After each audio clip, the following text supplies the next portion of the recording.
I know you're trying to change, but no matter what you do, you keep landing back in the same loop. Who you are still depends on what other people think of you. You may second guess your own feelings. You stay in relationships long after they've stopped working. And underneath all of it, your family may just feel difficult to deal with. You're still trying to decide what you want in your life, but it's hard to sort out. It doesn't mean you're broken. It doesn't mean it's too late. It means something got set in you a long time ago and no one ever turned it off. In this video, I'll show you what that is and how you take your life back even at 40, 50, or 60 years old or older. I remember in a marriage and family graduate course, there was a 78-year-old woman in there studying marriage and family therapy. She was quite an inspiration. She wanted to learn all she could learn about family dynamics. I'm Jerry Wise. For over 45 years, I've helped people become their true self, and I've watched people do it long after they originally decided the window had already closed. Their age was never the thing standing in the way. What stood in the way was a self they had been trained to be back in their family of origin's home. When that finally comes off, what's underneath is clarity, peace, and a lasting freedom. What nobody explained to you is not every family runs on the same rules, and the kind you grew up in decided how much of yourself you were allowed to develop. In some homes, some get to be their own person.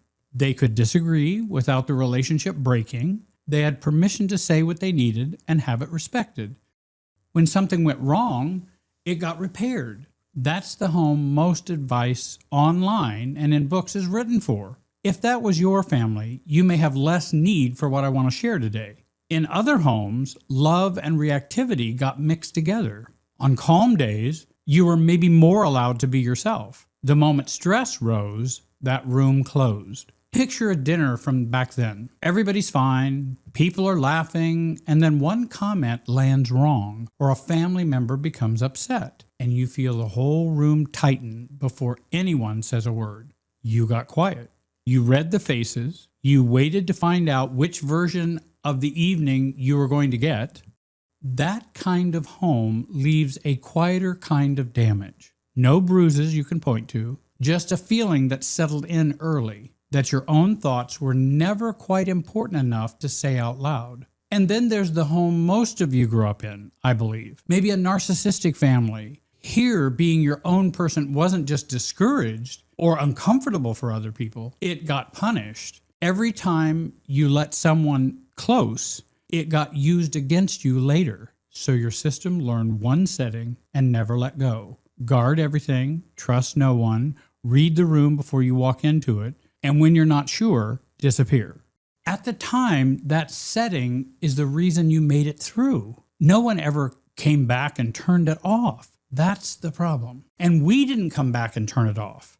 And I believe it's possible to turn that off and to learn to turn it off. Here's what that setting cost you by 40, 50, or 60 years old. Every bit of energy goes into watching other people, keeping them steady, managing their moods. You also spend lots of your energy trying to stay calm and not be upset yourself. You wake up tired and you go to bed tired, and you can't point to a single hour of the day that was actually yours. And while you were holding it all together for everyone else, the years you were supposed to be living your own life quickly went by. That's the part that actually hurts.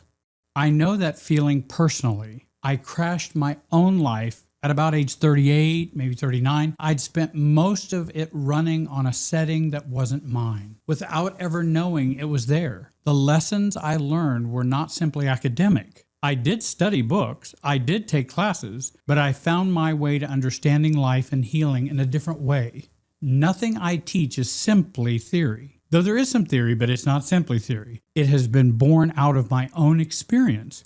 And I'm not against theory, and theory can be helpful, but it must produce results. And it shows up painfully with the people who may be in a safer situation now. The friend who means well, the partner who's steady, the people who might even love the real you. If you ever let them see it, but you don't, you keep reading them instead. You hand them a version of you that's easy to be around and keep the real one out of reach. you end up surrounded by people who care about you, possibly, and you still may feel completely alone because the protection that once kept you safe is the same thing keeping everyone at arm's length. This is why you tolerate what other people would have walked away from years ago. Say you grew up with a parent whose mood decided the whole house. You learned it early. If I keep them calm, then I'm safe. Fast forward 30 years, and now it's your partner's mood running your entire day. The second they are stressed, you're 7 years old again, back at the same job. It's why you've done the therapy, read the books, set the boundaries, and still hit the same wall in a new relationship, a new job, a new year. You've worked harder than anyone around you knows. All of that effort went into the symptoms, while the dynamics underneath them never changed. And my work, I like to address the dynamics underneath the symptoms, the problems. What's running underneath is the self your family needed you to be, assembled out of their fears and their rules long before you could choose any of it. It decides, without ever asking you, how much room you're allowed to take up, how much you're allowed to want, how much good you're allowed to keep before you quietly sabotage it. That self has a name. It's the false self, the pseudo self, the person you were trained to be instead of the person you actually are. What looks like a personality trait may in fact actually be inherited software, and software can be rewritten at any stage and any age. So getting your life back has nothing to do with trying harder to trust people, or forcing yourself to open up, or willing yourself to feeling normal. That's the advice for those who grew up in a very safe and maybe healthy home. It's why it has failed you every time you've reached for it. Getting your life back means turning the setting back to where you actually are today, with the people who are safe. That means practicing being known instead of useful, saying the true thing, letting them see you a little at a time, reducing the family Wi-Fi triggers programmed into you, reducing the fears and blocks to healthy closeness. I call it reducing our intimacy allergy. We are not born often with that intimacy allergy. That is taught and programmed within us. Here's what that looks like in a single moment. A friend asks you how you're doing. The old setting hands them the easy answer, "Oh, I'm good, just busy," and moves the attention back onto them. Instead, if you say, "Well, honestly, this week it's been hard," and then you don't manage their reactions for them, you let it sit there. That's it. That's one rep or repetition that you may learn.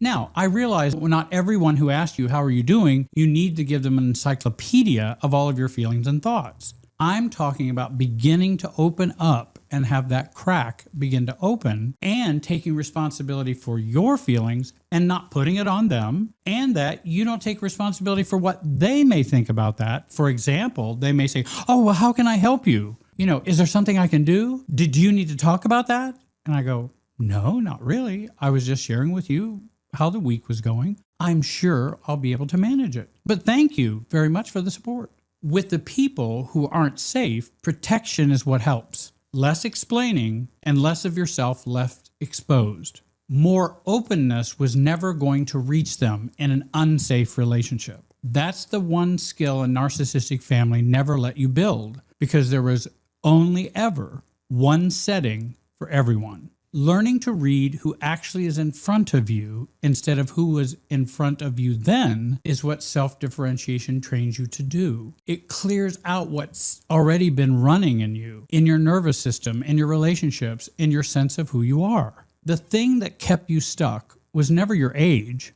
not the years behind you, not the amount of damage, not being too far gone. It was a setting put into place before you had any say in it.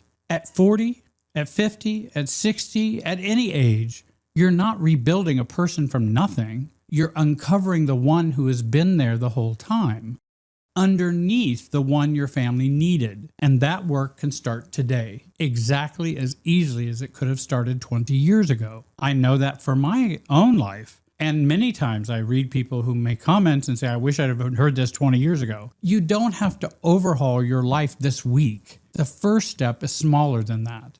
It's learning to catch the setting the moment it fires, to notice that you just handed someone easy version of you again. Learning to see it happen is where everything starts. Let me share some self-differentiation tips. Here are 3 things that will help you at any age to begin to heal and find your true self. First, you could read the book by Roberta Gilbert, read books by Harriet Lerner, read books by Jenny Brown. Become more familiar with systems thinking and understanding the context of your stuckness. I have many videos describing these dynamics. Those videos are all free. They're on YouTube. Secondly, focus on you, not on others as the target of your change. Stop trying to change others. Use this energy to know and change and love yourself. It was very powerful for me to learn I cannot change them. I don't have to change them. I can change me. And how am I going to feel about me?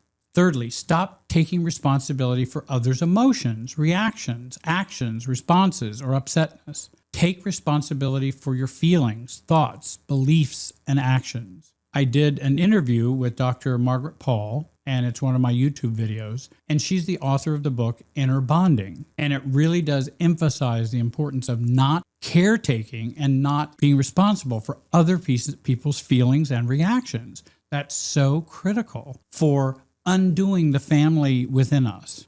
If you've spent years believing that window of yours has already closed, in terms of healing, this is where it can open back up again. Learning to turn that setting back to today, at 40, at 50, at 60, or at any age. This is exactly what the Road to Self program was built to walk you through. Step by step, inside, you start living with clarity, peace, and a grounded connection to your true self. If you're not sure the Road to Self program is for you, then just start with my free 84-minute self-differentiation training. Over 50,000 people have taken it as their first step, and it's the same place and point that you can begin catching that setting and resetting things. Click the links in the description to get started, and don't forget to subscribe. Hit the bell icon so you never miss a new video. I want to thank you for watching. Have a great day, and be wise.